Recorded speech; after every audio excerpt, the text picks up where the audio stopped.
Hello all of you beautiful people, Jules here for WhatCulture.com, and as you know, it's been well over 30 years since The Simpsons first debuted on screens, and you know what? Its longevity is simply unmatched. Now, fans can say what they want about the famous dip in quality, but there has to be a certain level of respect for staying this long on our TV screens. But as you'd expect with all of this time, so many plot holes and mysteries have begun to grow and grow and grow, and we're going to address the biggest ones today. Not in the sense that we're going to try and answer them, because, well, we don't actually think there are answers in some cases. So let's take a look, as I'm Jules, this is WhatCulture.com, and these are the 10 biggest unanswered mysteries in The Simpsons. Number 10.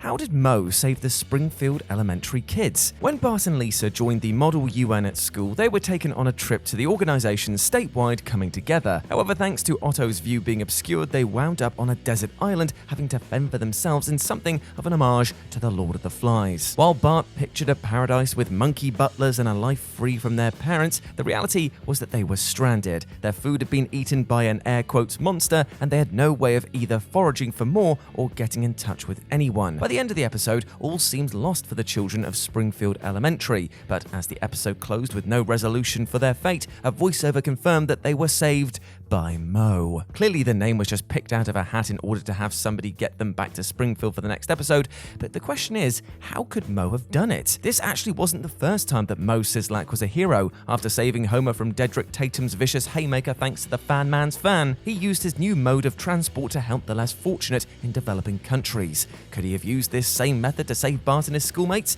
If so, the only real question is, how did he know that they were there in the first place? Number 9. Does KRUSTY wear makeup or not? Springfield is filled with wacky, zany, and outright weird characters. Bumblebee Man is rarely seen outside of his Bumblebee costume. Sideshow Mel dresses in a skirt with a bone through his hair, and a man so dedicated to his love of disco means that it takes up half of Disco Stew's name. Then, of course, there's KRUSTY, hey, the town's resident celebrity and TV clown. Know the feeling on that one. He's become one of the most popular characters in the entire show, and though fans have gotten to know him pretty well over the last few decades, there's still one question that's looming over him. Does he actually wear makeup or not? When he visits Homer in hospital before his triple bypass, he outright explains that he doesn't wear makeup and that his appearance is down to a side effect of his pacemaker surgery. And when he decides that he doesn't want to be Rory B. Bellows anymore, the yellow makeup that he used to cover his white face comes off in the water. He also uses a fake yellow nose to cover what would appear to be his actual red nose. However, when he was taken to court after being framed by Sideshow Bob, Bart remarks on how normal he looks without his white makeup and red nose. So which is it? If he doesn't wear makeup, why would he paint his face yellow to go to court? Number 8. What happened to Barney's baby? One of the things that has helped make The Simpsons as successful as it has been over the years is the cast of characters that has been built up. Springfield is home to far more than just the titular family, and with over 700 episodes and counting, it's fair to say that there are some characters we've gotten to know just as well as Homer and company. However, these characters could still spring a surprise or two on us, even after so long. Take Barney Gumble, for example. Now, he's known to be the town's resident alcoholic, with the exception of the few years that he went sober, and he's never really truly had any real romantic interests. No one would ever think of Barney as a father, but Season 2's Principal Charming might make you think twice about all of that. When the long line at the DMV is shown, it's made up of the likes of Mrs. Winfield, KRUSTY, Apu, Otto, and Hans Moleman. However, curiously, it also includes Barney Gumble holding a child on his shoulders. Who is this boy? He's never been referenced since. It's never been indicated that Barney has had any paternal instincts, nor have any siblings been revealed that could make him an uncle. So why did he have this child on his shoulders at the DMV, and what has happened to him since? Number 7. What happened between Lisa and Colin? Like anyone in the Simpsons family whose name isn't Homer or Marge, Lisa has had a rough time when it comes to her romantic life. Nelson lied to her, Thelonious went to another school, and she wasn't ready to settle for Milhouse. She was even hurt by Hugh at her wedding in the future. But one boy that she appeared to get on famously with was Colin. During the Simpsons movie, she connected with the Irish musician over a love for protecting the environment, and he even wrote a song for her when she was in a dome separating the pair. The last thing that Colin did in the movie, after revealing that he had not been killed, was to take Lisa for some ice cream. The two walked off into the sunset holding hands, but it would seem that this didn't last forever. The two were never shown to be going out with each other again, so what actually happened? Well, Colin can be seen in the opening credits of He Loves to Fly and He Does, and in Lisa the Drama Queen there's a boy who looks suspiciously like Colin attending the same art class as her. The two were smitten, but something clearly came between them, and we'll never know what. Number 6. Why didn't Grandpa and Mr. Burns recognize each other? Grandpa Simpson, like Lisa, has never had much luck in his love life. He cheated on Mona before she left him, Bee's untimely death left him heartbroken and alone, and his relationship with Mrs. Bouvier didn't last anywhere near as long as he would have liked. The reason for their breakup was, of course, Mr. Burns. Homer's boss stuck his extraordinarily long nose into their business and stole Marge's mother away from Abe. However, the two seemed like total strangers. Yet there's no way that they wouldn't have recognized each other given their history together. Grandpa described the man to Homer as a repulsive, obnoxious old billionaire, suggesting he didn't know much more about him than that. Yet 2 seasons later, their shared past in the Flying Hellfish together was revealed. They fought together in the war, and at the time of their battle over Mrs. Bouvier, they were both entwined in a tontine with each other, a pact for the last man alive to take possession of a stash of priceless paintings. Enraging Abe Simpson and his grumbling grandson in The Curse of the Flying Hellfish in Season 7, the two know each other well enough and remember details about one another from all of those years ago. However, neither had the mind to either mention the priceless German paintings hanging in the balance or the fact that they were so well acquainted when fighting for the love of the same woman. Number 5. Why did Sheldon Skinner look like ARMIN TAMZARIAN? Going back to The Curse of the Flying Hellfish, this episode also created more questions other than just why Grandpa and Burns didn't recognize or acknowledge one another. Now, this mystery revolves around neither Simpson nor Burns, but one of the Flying Hellfish's other privates who was embroiled in the tontine for the German paintings. There was Chief Wiggum's father, Iggy Wiggum, Arnie Gumble, and also Griff, Acer, Ox, and Etch. However, the character in question was Sheldon Skinner, a man who looked and sounded exactly like Springfield Elementary School's principal and was clearly supposed to be a relative. However, as one of the most infamous episodes detailed in Season 9, the man who has been in charge of the school for so many years is not Seymour Skinner. ARMIN TAMZARIAN stole Skinner's identity, dream, and mother after his sergeant was presumed dead. Until the end of the episode, TAMZARIAN had never legally been called Skinner and had no blood relation to that family name.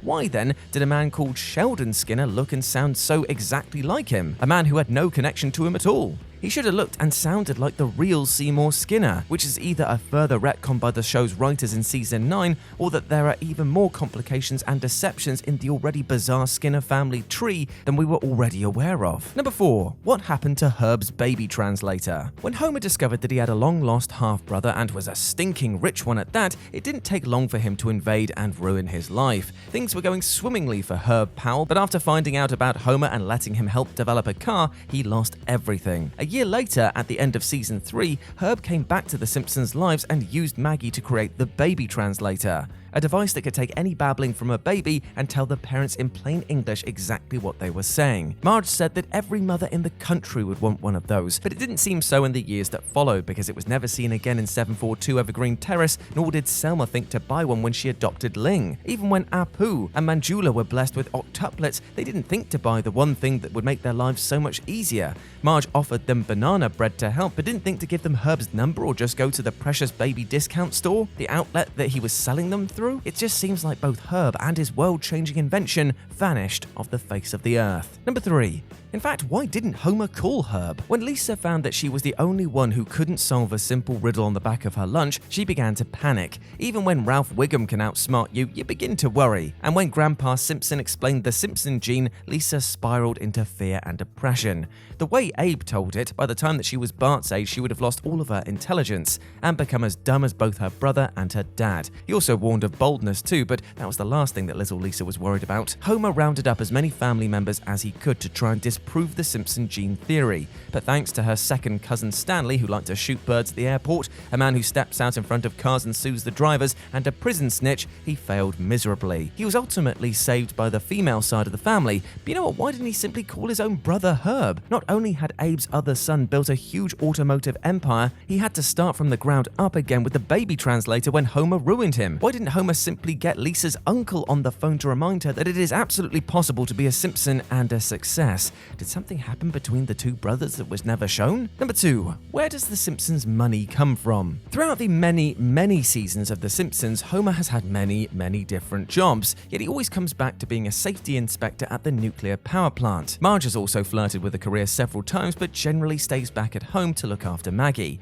Way back when, Homer was hired as something of an unskilled worker, and has been there in the same position ever since. Whenever he's been promoted or changed vocation, he always ends back up in Sector 7G, which surely doesn't pay the kind of money the family find themselves spending. They have what Frank Grimes describes as a palace. They go on crazy vacations and adventures, rarely with any real day-to-day concern for money. They fuel 2 cars and feed 5 mouths. There are times that they may mention that they're stretched, but this is far more than should be possible on just Homer's salary. So how exactly can the family afford to live like this? Some theorize that Homer still has a controlling stake in the Denver Broncos after he was gifted them by Hank Scorpio, while others believe the royalties that he receives from his B Sharps album pays much more of the way. Regardless, there must be some other unspecified source of income that is feeding the family aside from Homer's job under Mr. Burns. And number 1, where is Springfield? Now, this is the mystery that has been surrounding the Simpsons for so long that even the writers of the show began to have a little fun with it. It became a bit of a running gag that no one knew exactly where in the USA Springfield was, and still to this day, fans are trying to figure it out. Now, there have been a lot of US states ruled out over the years. Hawaii and Alaska are out for obvious reasons. Mr. Burns didn't realize that there was a New Mexico, and the only other 2 states the family were allowed to visit after their trip to Florida were North Dakota and Arizona. There are too many of these to list here, and while certain places have been ruled out, there are still plenty of states that the Simpsons could reasonably reside in. The most compelling and well thought out theory of Springfield's location comes from the Film Theorist YouTube channel. Here, host Matt Pack comes to the conclusion through some wonderfully impressive deductions that Springfield is located in Oregon. Even with that being said, however, it's unlikely that fans will ever be given the closure of confirmation. And there we go, my friends. Those were the 10 biggest unanswered mysteries in The Simpsons. I hope that you enjoyed that, and please let me know what you thought about it down in the comments section below. As always, I've been Jules. You can go follow me over on Twitter at RetroJ with a 0, or you can swing by Live and Let's Dice. It's where I do all of my streaming and board game content, and it'd be great to see you over there, my friends. As always, I've been Jules. You have been awesome. Never forget that,